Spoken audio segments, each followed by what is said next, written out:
धीरजा भाभी की प्यार की कहानी। डोली में बैठी धीरजा के आंसू थमने का नाम नहीं ले रहे थे।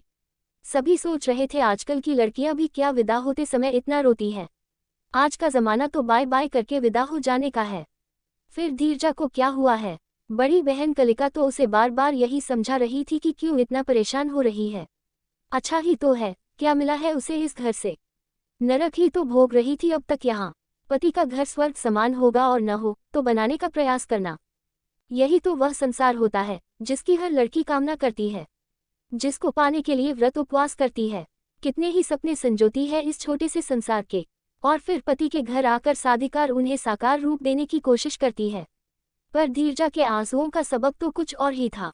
कैसे बताए वह दीदी को कि यह वो संसार नहीं है जिसकी उसने कामना की थी, ये वह स्वर्ग भी नहीं है जिसके लिए उसने व्रत उपवास किए थे, ये वो हमदर्द नहीं है जिसके कंधों पर सिर रखकर उसने अपने गमों को भूलने की खुशी चाही थी, ये वह हमसफर भी नहीं है जिसके साथ उसने जिंदगी का सफर तय करने की चाह की थी।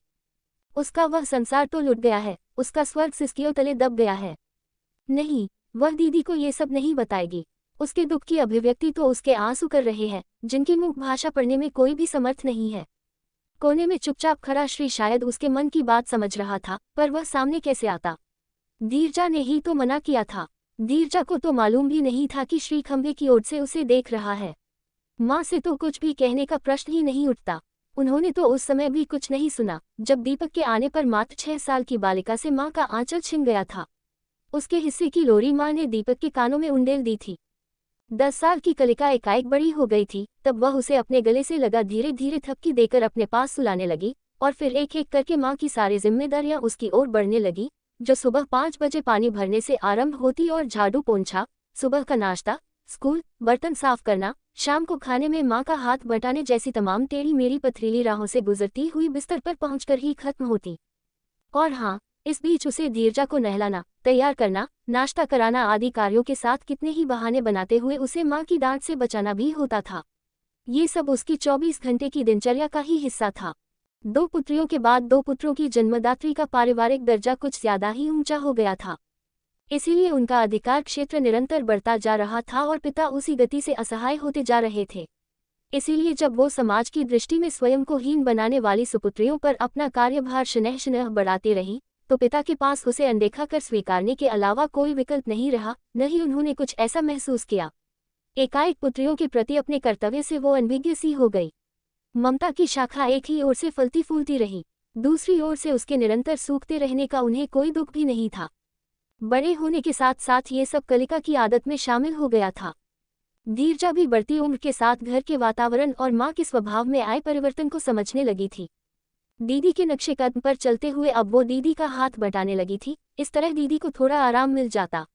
रात को दोनों अपनी आपबीती सुना हल्की हो लेती या फिर स्कूल कॉलेज की किसी बात पर हंस लेती। मनोरंजन के नाम पर बस यही कुछ पल उनके अपने थे। यह जिम्मेदारी वह दीदी की शादी के बाद भी बखूबी निभा रही थी। पर कभी कभी अपने मन की बात किसी से न कह पाने पर वह स्वयं को बहुत अकेला महसूस करती। माँ से निरंतर बढ़ती दूरियों ने उसे काफी कुछ ऐसे में स्वयं में सिमटने पर मजबूर कर दिया था। इस बोझिल वातावरण से उसे बाहर निकालने और उसके तपते हृदय पर शीतल छींटी देने के लिए प्रकट हुआ श्री। निहायत ही मितभाषी, योग्य और सुशील। उसके पास बैठकर धीरजा को लगता कि उसने उसके मन की वो सारी बातें जान ली हैं जिन्हें गुबार कहा जा सकता है और जिनके निकल जाने से वह अपने आप को हल्का, चुस्त और खुश महसूस कर सकती है। कॉलेज के सामने ही LIC के ऑफिस में वह काम करता था। आने का तो नहीं, पर घर जाने का वक्त दोनों का एक ही था और मुलाकात का या यूं कहे कि नजरें मिलाने का सिलसिला भी इसी रास्ते से शुरू हुआ था। उनकी मुख भाषा में एक दूसरे के लिए कुछ ऐसा अपनापन था कि वे अजनबी महसूस नहीं करते थे।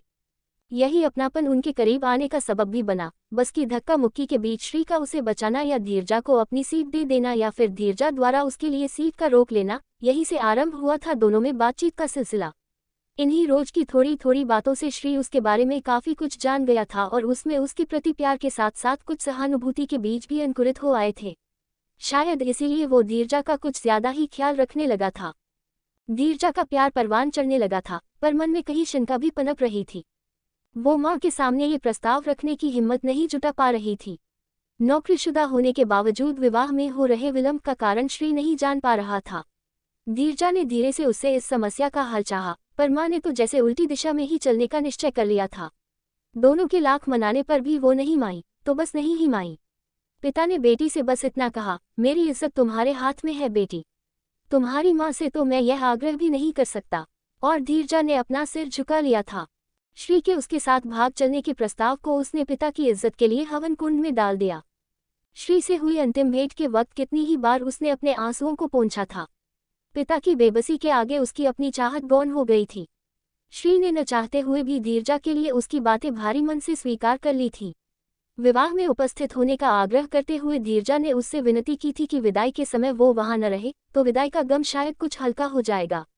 पर उसका गम कहाँ हल्का हो पाया। श्री भी अपने आप को कहाँ रोक पाया। खंबे की आड़ ले वो अपने प्यार को बोझिल मन और अश्रुपूरित नैनों से विदा होते देखता भर रह गया। रुचिर के घर धीरजा का स्वागत बड़ी धूमधाम से हुआ। माँ ने आरती उतारी, स्नेही ने हाथ पकड़कर गृह प्रवेश कराया। सारा दिन ऐसे ही हंसी ठिठोली में बीत गया, पर उसकी आंखें रह रहकर पति के रूप में श्री को खोजती रहीं। रात को सुहाग की सेज पर बैठी रुचिर का इंतजार करते उसे बहुत ही घबराहट हो रही थी। मन मस्तिष्क जैसे किसी संघर्ष की आग में जल रहे थे। वो नई स्थिति से सामंजस्य बिठाने में अपने आप को असमर्थ पा रही थी। उसका त्याग क्या व्यर्थ जाएगा, उसकी तपस्या का क्या उसे कोई फल नहीं मिलेगा।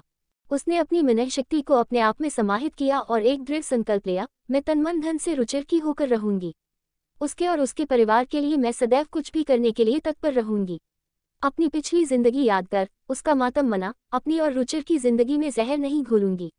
रुचिर ही अब मेरा सर्वस्व है। कदमों की आहट ने उसे चेताया। उसने के समक्ष अपने आप को पूर्ण समर्पित कर दिया। कर्तव्य और धीरज की चादर ओढ़कर उसने अपनी नई जिंदगी की पहली सुबह की किरणों का स्वागत किया। रुचिर को निश्चिंत भाव से गहरी नींद में सोता देख उसे बड़ा सुकून मिला। लगा कर्तव्य की पहली सीढ़ी उसने पार कर ली है। कर्तव्य की अनेक सीढ़ियां सफलतापूर्वक पार करते हुए विवाहित जीवन के 24 साल कैसे बीत गए उसे पता ही नहीं चला। अब तक वो अपनी बेटी को ब्याह चुकी थी। बेटा भी पढ़ लिखकर एक प्राइवेट फर्म में एग्जीक्यूटिव के पद पर काम कर रहा था। कुल मिलाकर उसका जीवन सुखमय और संतोषजनक था। उसे किसी चीज की कमी न थी और न ही चिंता। इस बीच उसने न अपने माता पिता को याद किया और न ही श्री को। वह रुचिर में या कहे कि रुचिर उसमें इस हद तक समाहित हो गया था कि उससे अलग वह अपना अस्तित्व देख ही नहीं पाती थी। ऐसा नहीं था कि उसे कभी उलझनों का सामना नहीं करना पड़ा। ऐसे में या तो वो अपनी दीदी से मार्गदर्शन लेती या फिर उन्हें कविता का रूप दे हल्की हो लेती।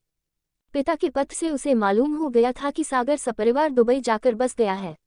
दीपक पहले ही मुंबई में बस गया था और जब तब रहने के मकान की समस्या को उजागर कर ये जता ही देता था कि माँ बाप का उसके साथ रहना लगभग नामुमकिन है। कुछ समय बाद पिता के एक और खत ने उसे बताया कि अकेला घर उन्हें काट खाने को दौड़ता है और वे दोनों ही आजकल बीमार रहने लगे हैं। वह कुछ समय के अंतराल से उन्हें देखने चली जाती, पर वहां रहकर उनकी सेवा करना उसके सामर्थ्य में नहीं था। उसकी आवश्यकता उसके परिवार को अधिक थी। उसके बूढ़े सास ससुर भी तो उसी पर निर्भर थे। रात 10:30 बजे उसके माता पिता अपने थोड़े बहुत सामान के साथ उसके ड्राइंग रूम में बैठे थे, थके हारे टूटे हुए से। उनके कंधे झुके हुए थे। पता नहीं बेटी के प्रति अपने कर्तव्य पूरे न कर पाने की शर्मिंदगी से या बेटों द्वारा अपने कर्तव्य पूरे न किए जाने के बोझ से। सामान और उनकी हालत देखकर वह कुछ अंदाजा लगा रही थी, पर उनसे कुछ भी पूछकर वह उनको दुविधा में नहीं डालना चाहती थी। उसने थके हारे माँ बाप को गरम गरम दूध दिया और एक कमरे में सोने की व्यवस्था कर सुबह बात करने के लिए कह ऊपर चली गई। धीरजा ने जब अपने कमरे में प्रवेश किया तो रुचिर गहरी नींद में सो रहा था। ऐसे में उसने उसकी नींद में विघ्न डालना उचित नहीं समझा। सुबह बात करने का विचार कर वह सो गई। किसी बात से चिंतित हो उठना अथवा किसी बात को बहुत बड़ा करके बोलने की उसकी आदत नहीं थी, बल्कि बड़ी बड़ी समस्याओं को छोटा समझकर अपने विवेकशील मन और मस्तिष्क से उन्हें ऐसे सुलझा लेना कि घर के अन्य सदस्यों को उसका एहसास तक न हो, उसका गुण बन गया था। इसलिए असमय माँ बाप के आने से उसे किसी प्रकार की चिंता नहीं हुई। सुबह जब उसने रुचिर को बिस्तर पर चाय पकड़ाए और स्वयं वहीं बैठ गई तो रुचिर की प्रश्नसूचक नजरें स्वतः ही धीरजा की ओर उठ गई। अन्यथा धीरजा के पास सुबह इतना वक्त नहीं होता था कि पति के पास बैठकर 2 बातें कर सके। धीरजा धीरे से बोली, रात को माँ बाबूजी आए थे, आप सो रहे थे, इसलिए मैंने जगाना उचित नहीं समझा। रात को ड्राइंग रूम के साथ वाले कमरे में ही उनके सोने की व्यवस्था कर दी थी। कहकर वह उसकी ओर देखती हुई चुप हो गई। कुछ कहना चाह रही हो? हाँ, सोच रही हूँ दीदी आसाम में है, सागर दुबई में और दीपक मुंबई में। उसका घर भी छोटा है। माँ बाबूजी वहाँ समा नहीं पाएंगे, उन्हें सिमरन वाला कमरा दे दे। अपना बुढ़ापा वो भी हम लोगों के बीच हंसी खुशी बिता ले। कहकर उसने रुचिर की ओर सहमति की आशा से देखा। रुचिर बगल वाली मेज पर कप रखते हुए बोला, धीर, मुझे मालूम है तुम जो भी निर्णय लेती हो निस्वार्थ भाव से लेती हो। तुम्हारे निर्णयों से हमेशा ही हम सबका भला हुआ है। मुझे तुम्हारे द्वारा लिए गए निर्णयों पर आपत्ति करने का कोई कारण नजर नहीं आता। जैसा उचित समझो वैसा करो। जब जब तुम अपने सामाजिक दायित्वों को पूरा करने की दिशा में कदम उठाती हो मुझे बहुत खुशी होती है।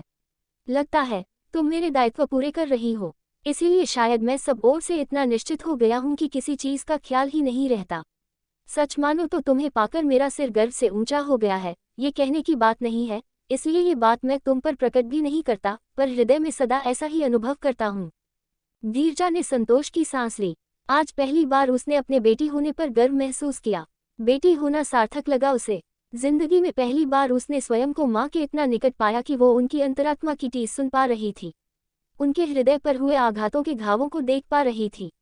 अगली सुबह से वह उन घावों की मरहम पट्टी करने में जी जान से जुट गई। ऐसे ही वीडियो देखने के लिए हमारे चैनल को लाइक एंड सब्सक्राइब करें। Thanks for watching.